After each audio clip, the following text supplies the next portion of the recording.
अभी जिन्होंने क्वालिफाई किया है, तो उनके लिए एक मैं बात करना चाहती हूँ कि एक क्वाटेशन है कार्ल जंग का, which I try my best to implement this days in my life, that is master all the theories, know all the techniques, but when you meet a human soul, just be a human soul.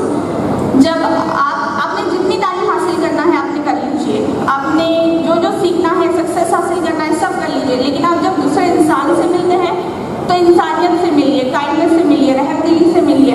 और आप जैसे कि आपने भी बहुत कुछ achieve कर लिया है, अब इंशाल्लाह आगे और अचीव करेंगे, तो this is a kind of thing that I am trying my best to implement in my life, and as I am your academic senior, right? So I want to do my best. So I want all of you to do your best to implement this thing in your life. क्योंकि वतज़िल्लु मन तशा वतइज़्ज़ु मन तशा, इज़्ज़त और ज़िल्लत का देना सिर्फ अल्लाह के हाथ में है। अल्लाह ने जब आपको इज़्ज़त दी है तो उसके साथ रिस्पॉन्सिबिलिटीज़ भी आती है। रिस्पॉन्सिबिलिटीज़ जैसे आपने दूसरों की मदद करना है, जैसे आपने दूसरों के साथ कंपैशन, एम्पैथी, काइंडनेस से पेश आना है। So I hope you all will be able to do this too. और दूसरी चीज़ मुझे